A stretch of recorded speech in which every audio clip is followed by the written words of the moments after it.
avec Ban Ki-moon, Ah oui, l'ambassadeur of Ethiopia. Oui, je connais Ban Ki-moon, mais Oui. pas l'ambassadeur d'Éthiopie. Oui. Et ça, c'est le ministre de la Justice belge. Yeah. For the moment, there are a lot of problems. Yeah, it's true. But, It's pretty sad, yeah. it's a pity. And did you hear what Donald Trump said about Belgium? Oh. It's yeah, but you know, the one our government, they should really think about what happens, because personally I was aggressed 5 times in my car, just for money, to take your bag and your money and your belongings. So I think we should do really something. And I try to write about it in the magazine. When you see my editors, I think we should really be more strong. The challenge is that you're in a global city and you can't control who comes in. It's like Washington DC or London or Paris. I mean, you're in the spotlight always. I think we have a socialist government, and they are very laxist, and that's the reason we have a concentration of jihadists, and they make the streets unsafe, especially for the women. Yeah. I made a foundation now, and I asked the Queen to be my godmother. We have a foundation for the defense of the women. Because what happens, for example, in the Bahnhof in Germany, I cannot agree with that.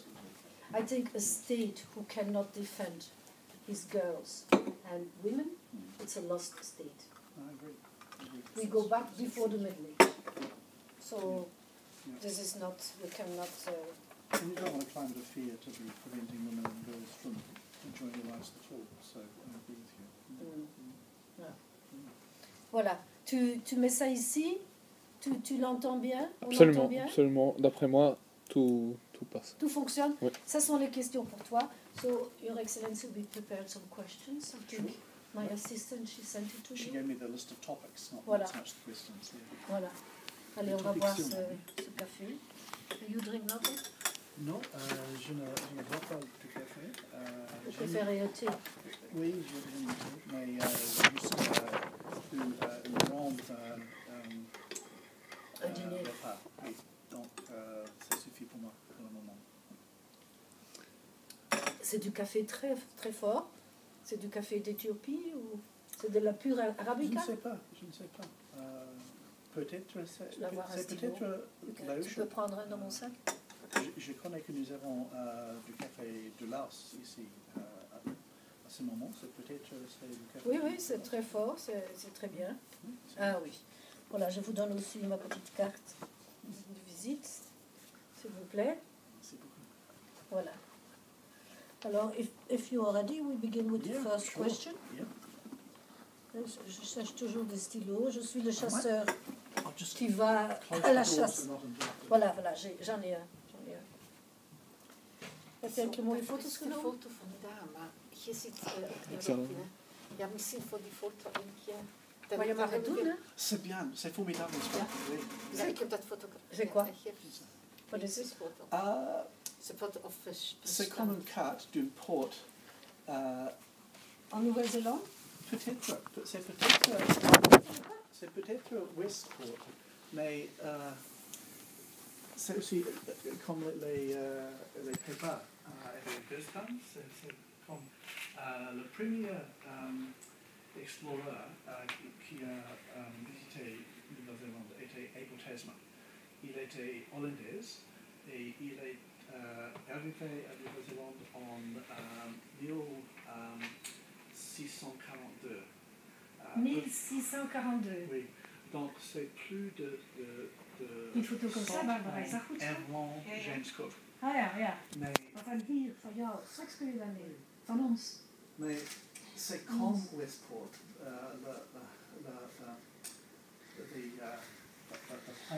c'est comme Westport, mais c'est stylized. Pardon, je n'ai pas du nom en français. Mais je comprends. C'est comme une tire, oui, un fusil. Oui, un fusil à gauche.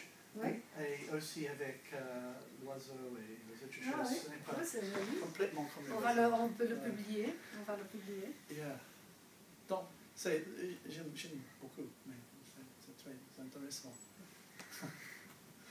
C'est ici quand je suis arrivé ici, donc je suis content d'avoir ceci, c'est le mieux. And you are here since how long? Since July. Ah, very new. Yeah. Yeah. Because this was my first question. Your Excellency, can you present yourself to your leaders, to the leaders of diplomatic world? Okay. Your professional paths? And since when have you been appointed here? So now I know since July. Okay. Yeah, I've took up my role in Brussels at the beginning of July last year. I'm ambassador to the EU, to NATO, and to Sweden. Yeah, that's something we never. That's a question I want to ask you. Yeah. United, so Europe, but Sweden. Yeah. How it comes that you are ambassador to Sweden? I mean, yeah. Well, from New Zealand to Sweden. Basically, we had an embassy in Sweden, but it was closed a number of years ago. And when the government closed it, they said to Sweden, well, it's an important relationship. It can come to Brussels, which is our largest post in Europe, and that will mean that you'll get more attention and more engagements. That's what we've been doing. So we deal with it from Brussels. Personally, I'm very happy because I'm a huge fan of Scandinavian crime writing, and it's wonderful to have a chance to go to Sweden and see for myself the country that so famous for its crime writers. Yes, they're very good. Oh, absolutely. Yeah. For me, they are the best. Yeah. When there is something, I like to watch them because the intrigues are extraordinary. It's intelligent. It is intelligent. And that I like. Yeah, it is intelligent. It's not something stupid like the French people can do. Oh, there's some good French ones too. I mean, Fred Vargas is very good. But and for me too. I mean, Sweden is very like New Zealand in many ways. Sort of a liberal-minded, socially conscious country which tries to look after the people at the bottom end, innovative, creative, very much like us. They just get harsher winters than we do, so that's the main difference. And also, do you know, I wrote it in one of my magazines, it's not so good, it's not so positive for Sweden. They have the highest figure in rapes in Europe. Oh, okay. And I have the facts, I published it a couple of months ago. I have the facts on the Ministry of Foreign Internal Affairs. And they had to be politically correct, they may not say it, and now the police has to, well, I'm sure with all what happens now, they are obliged to say yes, we knew it since months, but we may not say it, and now it comes out because of Germany. I mean, there is something, but it's bad. Every woman in Sweden born these days will be raped once in her life. No. And yes, go it on internet. And I tell you, Your Excellency, I have facts. It's not something out of the blue. I know what I write, and I have the figures of the internal affairs. Just one thing. Call me David. Don't worry. David. For me, being an ambassador is like winning the Masters golf tournament. You put a green jacket on for the period you're the ambassador, but underneath that you're still the same person. So I prefer to use first names. Please call me David. And so you are what at the beginning? You are a politician. You are a lawyer. Your formation. I've been most of my working life has been in the Ministry of Foreign Affairs and Trade in New Zealand, and this is my 6th post. Last post I was ambassador to Indonesia and to ASEAN. Oh, it's important also, Indonesia. Before that I was ambassador to both Koreas. I've been our Director General for Asia, Director General for the Americas. I've worked in our human resources area. I was our Chief Negotiator in climate change 20 years ago when COP1 happened, which I went to. So I've done a range of different things. Can someone be ambassador to the 2 Koreas? Yeah. Because the politics is totally different. They are, but my predecessor was the first New Zealand ambassador to North Korea, and we sought approval from the North Koreans to have our post in Seoul cover North Korea. Before that, everyone had done it through China, and the Koreans were comfortable with that because the North Koreans were comfortable with that, because that's where their relationships were. But we and Belgium and Netherlands got approval to have our ambassadors in South Korea be accredited to North Korea. And partly that was because Belgium and Netherlands were part of the Troika at that stage, having a visit to North Korea, so it happened. But it was really good because in South Korea, their number one foreign policy issue and domestic policy issue is North Korea. So they focused on that all the time. whereas embassies in China are focusing on China all the time, so it was far smarter to cover the relationship from the south than from China. I visited North Korea 7 times in my time. Oh yeah, that's not easy, huh? No, it's a very different country to South Korea. Physically, you can see it in the people. We went to schools and saw children who were much shorter than their South Korean counterparts because of diet. There is poverty there. Oh my God! So you can see it. You can. There are, at every level, there are stark differences, and politically, it's a difficult place to deal with. And we were there, of course, trying to encourage North Korea to become a more normal member of the international community. Yeah, especially for the people. I think all the resources go through military. And the people, like you said, it's terrible. It's a challenging place. Yeah. And they've had, since the fall of the communist regimes, they've had a very difficult time of it. I believe that. So, and they're still causing trouble, as we saw a couple of weeks ago. Yes. It is. There's still work to do with North Korea. Yeah. We can talk hours about it. But, so that's being an ambassador to NATO and coming from New Zealand. What is your view on the current NATO challenges as regard to Syria, Ukraine, all these crises?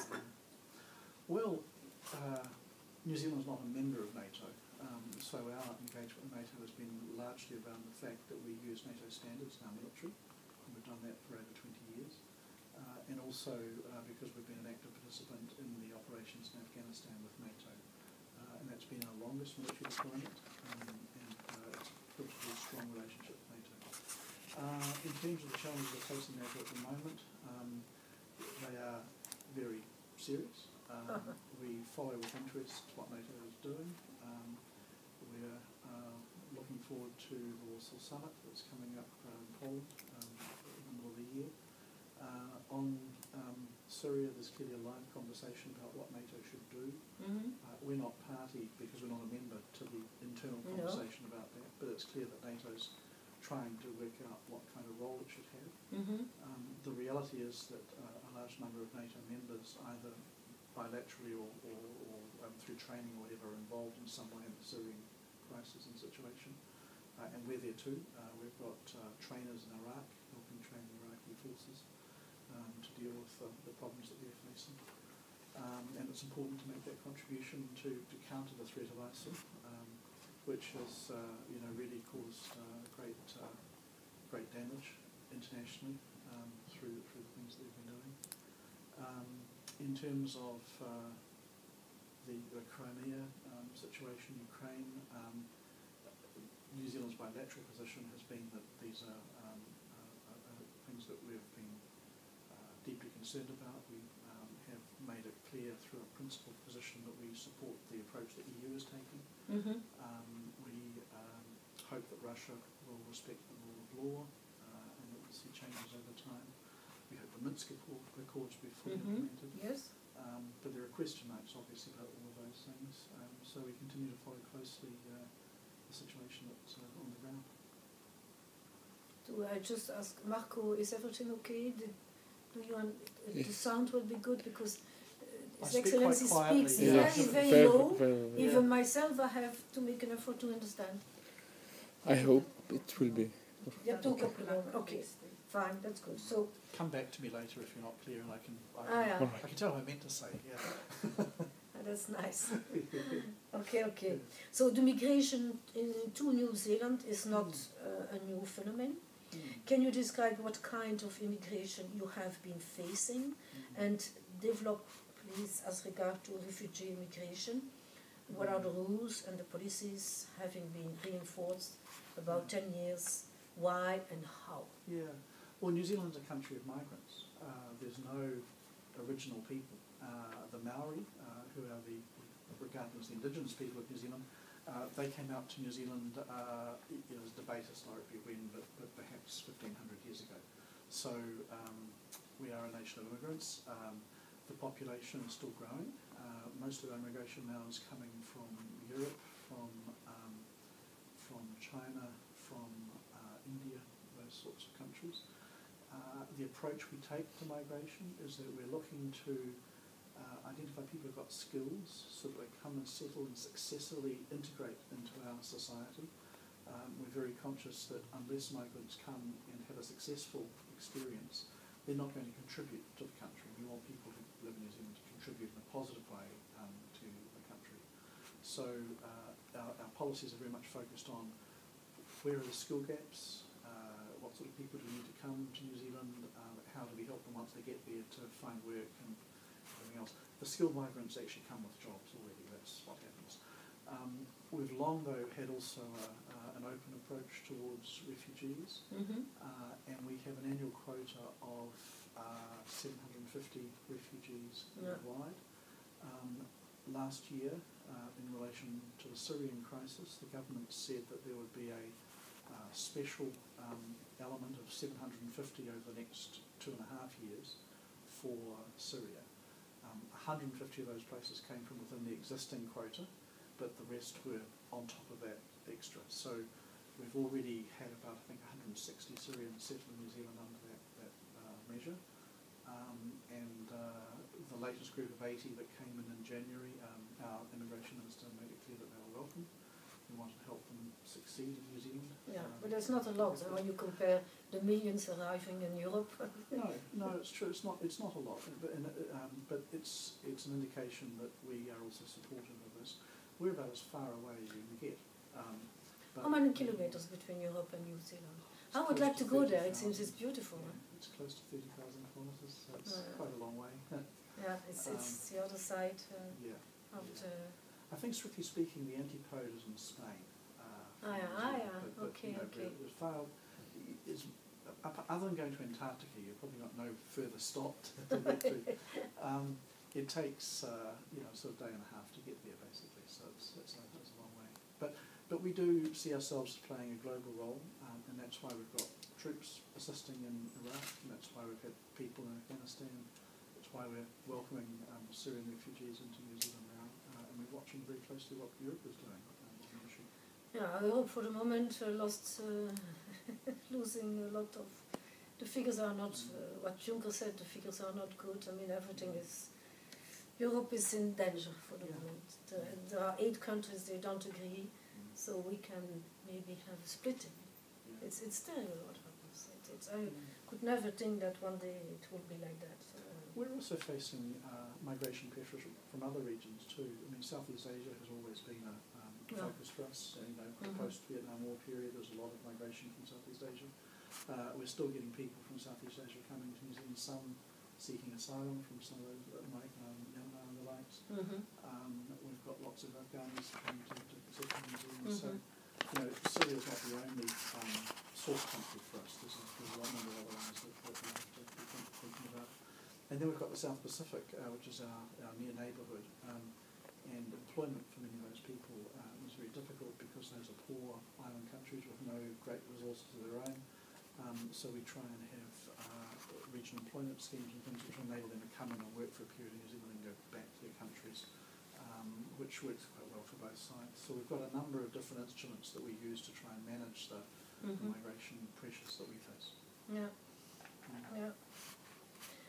Okay, so what are the trading relationships between New Zealand and the European Union, and what cooperation is in place, and in what sectors? What new agreements on economic and trade cooperation are forthcoming? So, of course, I think agriculture is very important, but maybe you tell me. Europe has been our 3rd largest trading partner in goods in recent years, after after Australia and China. And last year, two-way trade was worth about just under 14 billion New Zealand dollars. How much is that? The New Zealand dollar is connected with the US dollar? No, it's floating. It's floating. So current exchange rate with the euro is about 60 cents. 60 cents euro is 1 New Zealand dollar. So that would mean it was about just under 10 billion euro two-way trade last year. Do we call them the Kiwis? It's just New Zealand dollar. Some people say the Kiwi. Some Yeah, people because say I was the a stockbroker for years on the stock Yeah. exchange, and we did the Kiwi. bonds and Kiwis. Yeah. It's a long time ago, okay. Yeah. Oh, yeah, the Kiwis. Yeah. Are there many Kiwis in your country? Well, we call them the Kiwis. the Do you kiwi- have production kiwi. of kiwi? This food? Oh, there's different things. I there's thought something you, I else? thought you about dollar. Because the Yeah. New Zealand dollar Yeah, we said the in business Kiwis. will be called the Kiwi. Ah, the kiwi. Kiwi. We thought it was the food. No. Ah. Well then, Hello, see, hello, second Elaine. for me is, Yeah. is a national bird, the kiwi, which is a flightless bird about A so bird. tall. A Yeah. bird. Ah. Yeah, and it comes Ah. out only at night time, and it Ah, yeah, snuffles nice. around and eats berries and bugs. And Oh, things. you see, Um, we learn every day. And then the third kiwi is the kiwi fruit, and Yeah. that does. I thought it was connected to the food, Yeah, no. and I'm sure many of my colleagues, they thought it's the food. Well, when I was a child, the kiwi fruit vine came to New Zealand in the 1930s from China. Where it's a native of China, and we've developed it and produced what you now see as the kiwi fruit. And when I was a child, I think I was in just before secondary school. They had a competition to rename the Chinese gooseberry something different, and it became the kiwi fruit. So that was where the kiwi. That kiwi And normally come the from. K and W stays Yeah. for something else in finance. It's the dollar. It's a dollar. Yeah. But why K and U? I mean, why is the K from kilo? What's Kiwi. the? Yeah. Kiwi. It comes from kiwi. Kiwi. Kiwi. So it's the Really? kiwi dollar, Yeah. the kiwi bird, kiwi fruit, kiwi people. Yeah. So Yeah. it's- I and know. kiwi nugget for your shoes too. Ah, yeah. That's a British company. Yes. Yes. Yes. So, Also. Yeah. Ah. Okay. But the original kiwi was the bird. Was It the all bird. comes from the bird. Uh-huh. Yeah. So we have to find a picture from the bird. Yeah. We've got a stuffed one at the residence. So if you're stuck, I can get you a photo of that one. Yeah, because I have no clue how it looks like. Yeah. No, it's a flightless bird. It's about so high. Sort of. He looks like a chicken. Like a chicken? No, or- it's more fluffy. It than that. can fly. No, it can't No. fly. Doesn't fly. It's on It's the very floor. shy. It's on the floor. It comes out at night time, and it snuffles around eating, bugs and roots and things. So And what color has it? it's a sort of a brown grey. Ah. Brown grey. But they're interesting birds. Yeah. Okay. And you hear them in the forest, in the native forest. You'll hear They them. have a special. Yeah, it's noise. sort of a rattle. And you hear them calling each other, but they're very hard to see because they're shy. I did see one when I was younger. I was hiking on Stewart Island, which is the bottom. You know the small island at the bottom, like a triangle of New Zealand. Stewart Island. I was tramping around that, and one was there in daylight. And apparently they do come out in daylight sometimes. So I got photographs of it then, which was interesting. But normally you Interesting. see them Yeah, in zoos. we have no idea. Yeah. No. Back to your question. Okay. So two-way trade. Yeah. Around 10 billion in goods. Around 10 billion euro. Also significant services trade in things like tourism both ways, education both ways, engineering, those sorts of things. In terms of trading goods, big purchases from Europe, we buy equipment, cars, heavy machinery, aeroplanes, those sorts of things. Big ticket items. We're buying increasing amounts of foodstuffs. Does New Zealand has a company, the New Zealand Airlines or something? No. Yeah, in New Zealand. Yeah, in New Zealand. And they fly Airbuses and Boeings, both planes. We know nothing about New Zealand. No, Air New Zealand's routinely awarded prizes, one of the best airlines in the world. They service Europe through London, either via China or via the United States and Canada. So yeah. Most of our routes though are in the Asia Pacific region. So trading goods, heavy equipment items, machinery, planes, etc. from Europe. Increasing amounts of food from Europe. Large amounts of cheese and wine, those sorts of things are coming in, processed foods. Our exports to Europe, mainly agricultural, lamb, horticultural products, kiwi fruit, apples, those sorts of And things. there you have the connection with my friend Jan van Aarden. Yes, exactly. He imports exotic fish, or what he said to He me. imports lamb, venison. We export quite a lot of venison. He's one of the large importers of venison. Some beef, not a lot, but some beef. So those are things that he's importing. Dairy is the other big area of trade. And what's interesting in dairy is we're sending, Nestle is one of our biggest clients in the world. And a lot of the stuff that we send into Europe is used for production in Europe. And we are now also, through joint ventures between our dairy companies and European ones, exporting out of Europe as much as we're importing to Europe. So it's a very interesting set of relationships there, which people don't understand about. People talk about dairy and they're worried that New Zealand dairy products are displacing European ones. We're not. We're actually helping European companies to do better externally, which is an interesting story. In terms of what's happening in the trade relationship, we've long had a number of very important agreements with Europe. We've had a veterinary agreement, which has been the best one that the EU's had with other countries, and they say that publicly. We've got a lot of mutual recognition agreements. But the big news is that in October last year, President Juncker, President Tusk, and our Prime Minister agreed that we would seek a mandate for a free trade agreement negotiation.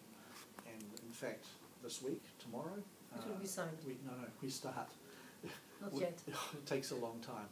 So we start a joint scoping study with the EU, and then at the end of that, in the Commission, Commissioner Malmström will seek a mandate in order for the negotiations to proceed. Then the negotiation will happen, and then there's the parliamentary side of it. So we're several years away. It'll take 3-4 years whatever to get the thing But done. it's very nice. That's always good to trade agreements.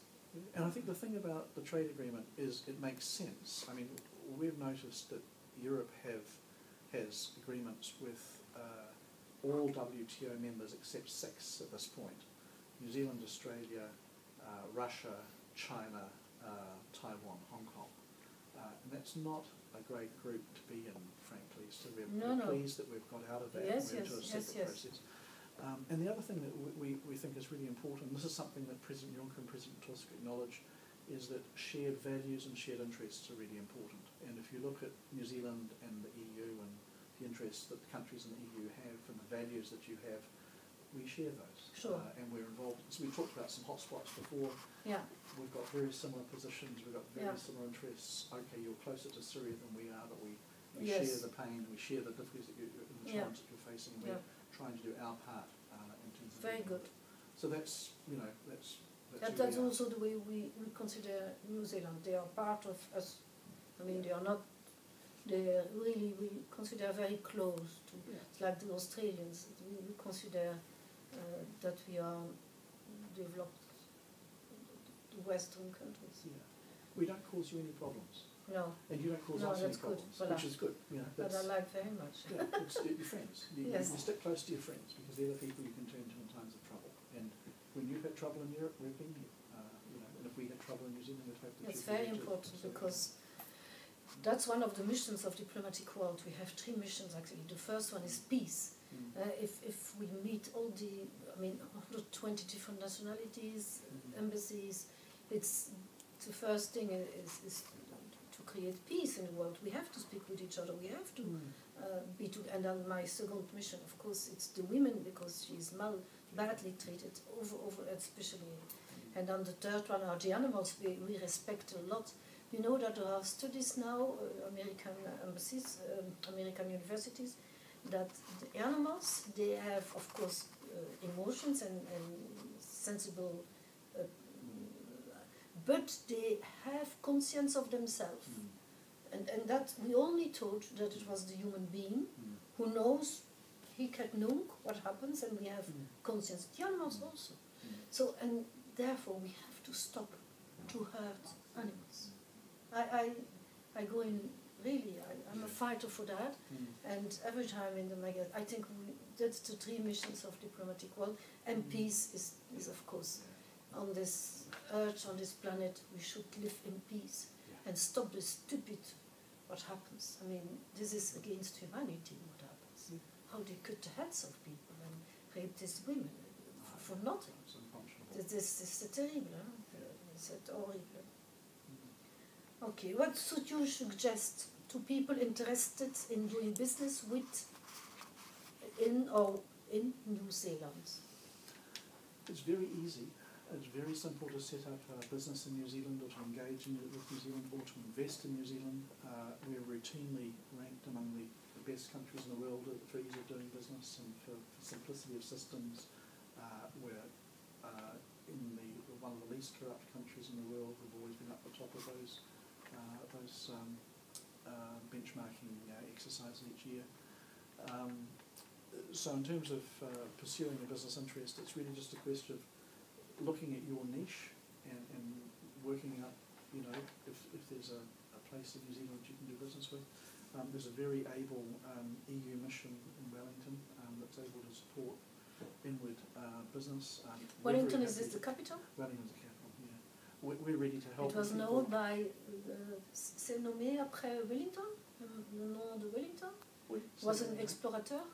Ah oui, non, c'est le duc de Feu de Waterloo. Oui, c'est le même. L'ambassadrice d'Angleterre va être contente. Oui. Because we spoke about... When I met her, she wanted a picture with me in front of Wellington. Ah, okay. Yeah. I didn't know. This is the name of the capital of New Zealand. After Wellington. Ah, yeah. Good. So, Wellington's our second largest city now. There's always a bit of data. How many people? About 400,000 in the greater Wellington area. So it's a small city. What's the complete population of? 4.5 million. Yeah, so it's we're like Flanders. Yeah. But Belgium fits in the size of Otago, which was where I was brought up, Otago province. So that's Belgium as that one province. We're quite a big country. So large, but not too much population. Not too much people. More sheep and more cows and more deer. Yes, than but people, it's good. And probably it's bio, no?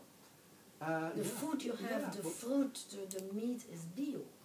It's pure. The model is bio because that I find very important. Good grass, good rainfall, so it's very much that way. I want to see even... GMO.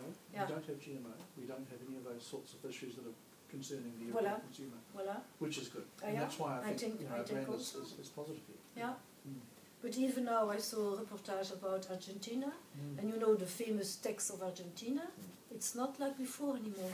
The animals are in this room. You can put 30. So they live in mother. They don't have grass anymore.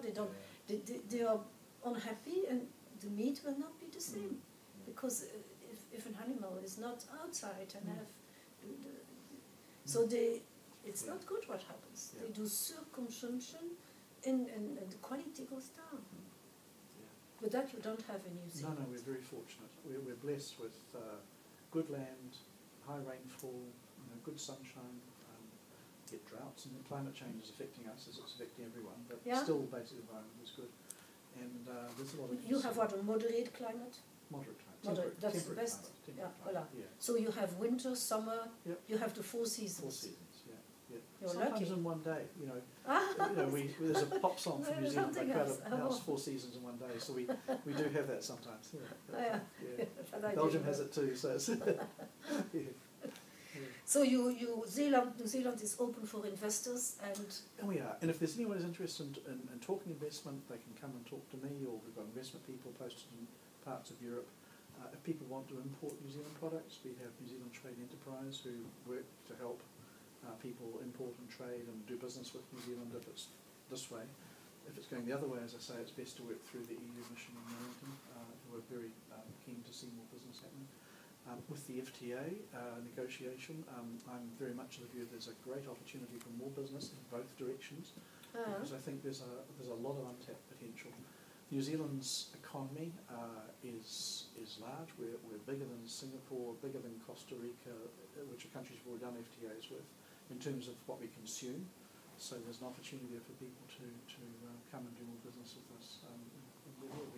We like European products. We enjoy your cheese. We enjoy your wine. We import your cars. Happy to see more of it.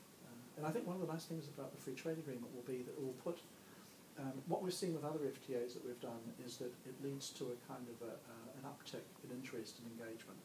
We did an FTA with China, and our trade in goods in the 7 years since we completed that agreement has grown 400%.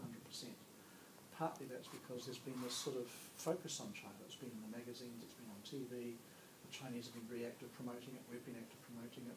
I think with an EU-New Zealand FTA, Europe will promote that. That's New Zealand will be the new thing to think about. We'll be promoting Europe again, not just the old Europe we know and love, but there's new Europe too. There's some parts of Europe that we don't know so well that we need to develop deeper relationships with, and I think it creates a huge opportunity for both sides. So I'm really excited about it. That's the reason I'm happy today, because I said we know nothing. I mean, other people like me, because I'm not an exception, we don't know. And it's very positive to bring you in the spotlight, and to everyone will read it, and it's a good occasion for your country to be. Thank you. I appreciate it. Yeah. That's. I'm happy. So, what products or sectors are crucial for the country's economy? And can you name some major companies, for example? Well, we're basically we're unusual because we're a first world nation that has a developing country profile. We have first world standards in education and housing, all the rest of it. But we produce food, and we produce food for about 40 million people. So we have relationships with over 130 other countries, so we're trading with all those countries and exporting mainly food products. We export knowledge as well. We've got lots of growing high-tech capability. With the universities, there is a collaboration with other universities for the youngsters, for example. Universities are interesting because we pioneered a model back in the 1990s of having sales arms in a university. So in Auckland, for example, Auckland University has a company called Uniservices, and they're about taking to market the things that are developed in the university. So if there's a brilliant new, chemical engineering thing that's developed at Auckland University, they will look and commercialise that through Uniservices. So Uniservices, for example, have some pretty exciting arrangements with European companies. I think Neste's got an ongoing relationship with them. Others have been using New Zealand. We've been used as a test bed by international companies around test bed. We bring vehicles or technology to test because of our environment. So we've had lots of cars come and be tested in New Zealand. We've had phone systems tested in New Zealand. Lots of mountains.